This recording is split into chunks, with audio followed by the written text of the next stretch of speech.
Hello, जय हिंद सभी को। स्वागत है आप सभी का पुनः इस न्यू वीडियो में, जो कि उत्तराखंड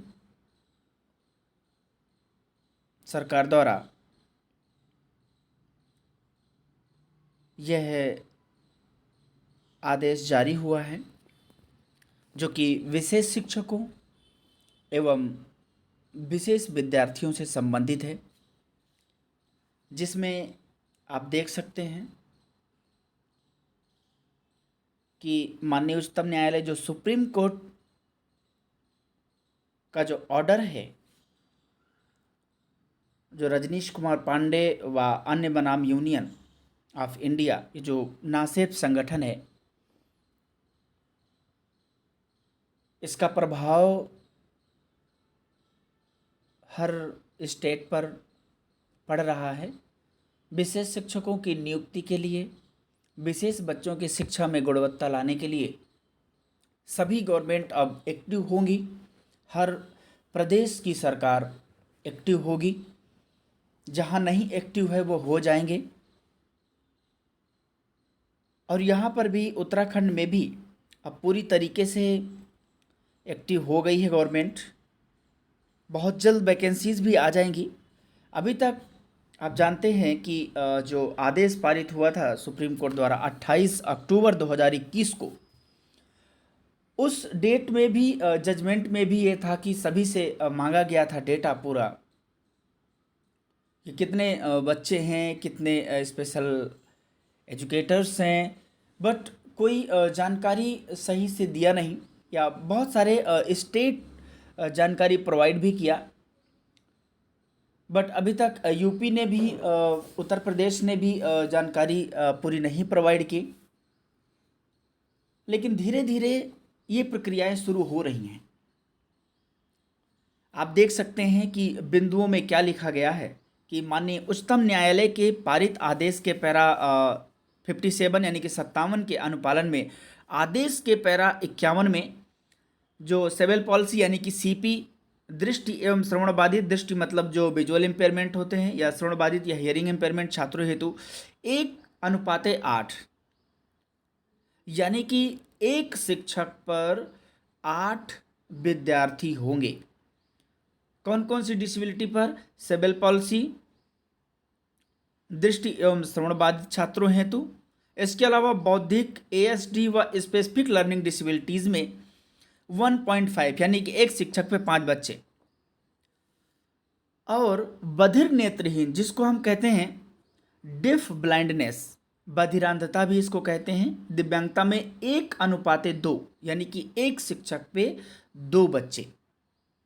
ऐसा क्यों? क्योंकि जो डिसेबिलिटीज़ अदर हैं उनमें जो गंभीरता है, जो सीवियरिटी है, वो बहुत ज़्यादा है।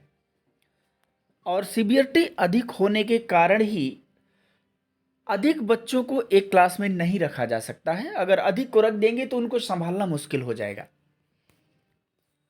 तो इसलिए शैक्षणिक सत्र 2022-23 के प्रारंभ होने से पूर्व समस्त विद्यालयों में, यानी कि 22-23 के प्रारंभ होने से पूर्व, ये मार्च तक, आप जानते हैं कि मार्च 2023 तक पूरा सत्र लगभग चलता है, या और गवर्नमेंट के हिसाब से विद्यालयों में विशेष शिक्षकों की नियुक्ति सुनिश्चित की जावे। 22-23 पूरी तरीके से चल रहा है। और आप जानते हैं कि जब तक शिक्षकों की नियुक्ति नहीं होगी तब तक बिल्कुल भी स्पेशल एजुकेशन में क्वालिटी नहीं आएगा, क्योंकि जनरल टीचर ही अगर केवल पढ़ाएंगे तो बहुत मुश्किल होगा। कई सारी बातें हैं इसमें। उत्तराखंड राज्य के प्रत्येक विद्यालय में, यानी कि उत्तराखंड की न्यूज है तो उत्तराखंड की बात ही आएगी, उत्तराखंड राज्य के प्रत्येक विद्यालय में विशेष आवश्यकता वाले बच्चों हेतु कम से कम एक विशेष शिक्षक की नियुक्ति की जाए, ताकि कोई भी दिव्यांग छात्र शिक्षा से वंचित ना रहे। इन्होंने एक की बात की है, जबकि प्रत्येक स्कूल में 2 की बात माननीय सुप्रीम कोर्ट द्वारा की गई है। तीसरे नंबर पर देखिए कि गैर सरकारी संगठनों, आशा कार्यकर्ताओं, आंगनवाड़ी कार्यकर्त्रियों, ग्राम पंचायत सचिव आदि के माध्यम से विशेष कार्यक्रम चलाकर 2 माह के भीतर सरकारी विद्यालयों में बच्चों को पंजीकृत करने के लिए प्रयास किए जाएं। ताकि उन्हें भी समान शिक्षा का अवसर प्राप्त हो। बहुत सारे लोग हैं जो अभी एडमिशन भी नहीं लेते हैं दिव्यांग बच्चों का, बहुत से ऐसे स्कूल हैं, या ले लेते हैं तो फीस लेने के बाद उनको हटा देते हैं, ऐसी भी जगह है। तो इसके लिए भी प्रावधान है, आप कंप्लेन कर सकते हैं RPWD के अकॉर्डिंग। RCI एक्ट है, इन सब में आप कंप्लेन कर सकते हैं भारत सरकार को। इसके अलावा चौथे नंबर पर देखिए, भारतीय पुनर्वास परिषद में पूर्व से पंजीकृत सामान्य व्यक्तियों अब्लिक प्राधिकारियों के माध्यम से सभी प्रकार की दिव्यांगताओं को सम्मिलित करते हुए समावेशी शिक्षा के क्षेत्र में सामान्य शिक्षकों को नियमित प्रशिक्षण प्रदान किया जाए। यानी कि जो भारतीय पुनर्वास परिषद में पूर्व से पंजीकृत हैं, जो रिहेबिलिटेटर हैं, जैसे आपने RCI में रजिस्ट्रेशन करवाया, आप RCI में रजिस्टर्ड हो गए, आपने स्पेशल एजुकेशन का कोर्स किया हुआ है, तो जो सामान्य शिक्षक हैं उनको भी शिक्षण भी प्रदान किया जाएगा, ताकि जब तक पूरी तरीके से ना व्यवस्था हो जाए तब तक वो पढ़ा सकें। पांचवा, जो BEd/D.Ed सामान्य के पाठ्यक्रम में तथा उनके प्रायोगिक सत्र में सभी प्रकार की दिव्यांगताओं हेतु एक विषय विशेष शिक्षा का सम्मिलित किया जाए, ताकि दिव्यांग छात्रों को पढ़ाने के लिए अनिवार्य किया जाए। मतलब जो कोर्स चल रहे हैं उसके पाठ्यक्रम में भी ये जोड़ा जाए, और अच्छी बात है, क्योंकि वो जो सामान्य टीचर हैं जो जनरल B.Ed करते हैं उनको भी पूरी जानकारी मिलेगी। इसके अलावा बौद्धिक दिव्यांगता से संबंधित जो इंटेलेक्चुअल डिसेबिलिटी, जिसको मेंटल रिटार्डेशन पहले कहते थे, अब इसका नाम चेंज हो गया है, और भी चेंज हो गया है, इंटेलेक्चुअल एंड डेवलपमेंटल डिसेबिलिटीज हो गया है। बस बौद्धिक दिव्यांगता से संबंधित विशेष आवश्यकता वाले बच्चों के लिए उत्तराखंड राज्य के प्रत्येक जिले में लाइफ केयर सेंटर खोले जाएं, जो दिव्यांगताओं से संबंधित होंगे, ताकि भारतीय पुनर्वास परिषद के मानदंडों पाठ्यक्रम के अनुसार उनकी शिक्षा सुनिश्चित हो सके। सातवें पॉइंट में है कि विशेष शिक्षक पद के लिए आवेदन करने वाले अभ्यर्थियों हेतु उत्तराखंड राज्य शिक्षक पात्रता परीक्षा आयोजित की जाए, ताकि वे विशेष आवश्यकता वाले बच्चों को ईमानदारी एवं प्रभावी तरीके से पढ़ा सकें। यानी कि जो ऐसी शिक्षक पात्रता परीक्षा होगी जो उसी से संबंधित क्वेश्चन आएंगे। आठवां देखिए, प्रत्येक 5 किलोमीटर के दायरे में एक संसाधन केंद्र, जो रिसोर्स सेंटर होता है, उसको स्थापित किया जाए, जिनमें विशेष शिक्षकों सहित विशिष्ट शिक्षण सामग्री संसाधन उपलब्ध हो, जिसकी किसी भी दिव्यांग बच्चे को आवश्यकता हो, तथा उनको दूसरों के साथ समान आधार पर शिक्षा प्रदान की जाए। क्योंकि एक डिसेबल्ड नहीं होता है, इसलिए पूरी तरीके से ध्यान देना होगा इंक्लूजन के तर्क पर।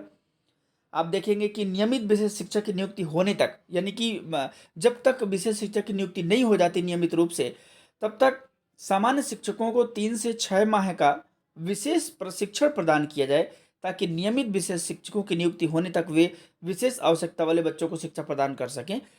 तो इसका मतलब है कि जल्दी नियुक्ति नहीं करेंगे, तब तक उन्हीं को 3 से 6 महीना मतलब उनको ट्रेनिंग देंगे, देखिए क्या होता है। बट प्रोसेस स्टार्ट हो गया है तो जल्दी होगा। एंड उत्तराखंड राज्य में दिव्यांगता की प्रत्येक श्रेणी का कम से कम एक college post senior secondary graduation प्रदान करने हेतु खोला जाए, जिसमें विशेष आवश्यकता वाले दिव्यांग छात्रों को शिक्षा प्रदान किया जाए। क्योंकि जो पोस्ट सीनियर सेकेंडरी एजुकेशन है उसमें आजकल देखो तो आपको स्पेशल एजुकेटर मिलेंगे ही नहीं, जब स्कूलों में नहीं है तो वहाँ बड़ी मुश्किल है।